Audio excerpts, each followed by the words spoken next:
இப்போ வந்து நம்ம கோல்டு சார்ட் பார்க்க போறோம். XAU USD. ஸோ இதில வந்து 1 டே டைம் ஃப்ரேம் எடுத்துக்கிட்டோம். 1 டேல மார்க்கெட் அப் ட்ரெண்ட்ல இருக்கு. அது மட்டும் இல்லாம 1 டேயோட ஸ்ட்ராங் சப்போர்ட் இந்த ஜோன்ல இருக்கு.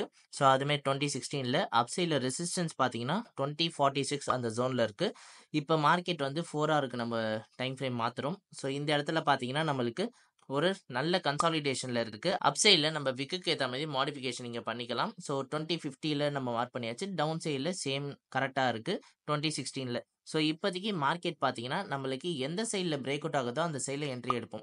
ஸோ அப் சைட்ல நம்மளுக்கு பிரேக் அவுட் ஆகி ஒரு புல் பேக் குடுத்து புல்லிஷ் கேண்டில் கன்ஃபர்மேஷன் வந்துட்ட பிறகு நம்ம என்ட்ரி எடுப்போம். அதுலேருந்து மினிமமா 200 to 300 பாயிண்ட்ஸ் ப்ராஃபிட் செக்யூர் பண்ணிருவோம். அதேமாரி சப்போர்ட் பார்த்தீங்கன்னா, பிரேக் அவுட் ஆயிட்டு ஒரு புல் பேக் குடுத்துட்டு இந்த ரெசிஸ்டன்ஸ்ல செல்லுக்கான கேண்டில்ஸ்டிக் வந்துட்ட பிறகு என்ட்ரி எடுப்போம். அதுலேருந்து ஒரு நல்ல ஃபால் ஆகி மினிமமா 200 to 300 பாயிண்ட்ஸ் ப்ராஃபிட்ட செக்யூர் பண்ணிருவோம். நெக்ஸ்ட் நம்ம வந்து GBP USD போயிடலாம். ஸோ GBPல 1 டே டைம் ஃப்ரேம் போயிடலாம். 1 டேல பார்த்தீங்கன்னா மார்க்கெட் கன்சாலிடேஷன்ல தான் இருக்கு. கன்சாலிடேஷனா அப் சைட்ல பிரேக் அவுட் ஆயிட்ட பிறகு என்ட்ரி போலாம். ஸோ அப் சைட்ல பார்த்தீங்கன்னா 28,000 பிரேக் அவுட் ஆயிட்டு ஒரு புல் பேக்ல கேண்டில்ஸ்டிக் கன்ஃபர்மேஷன்ல என்ட்ரி எடுக்கலாம்.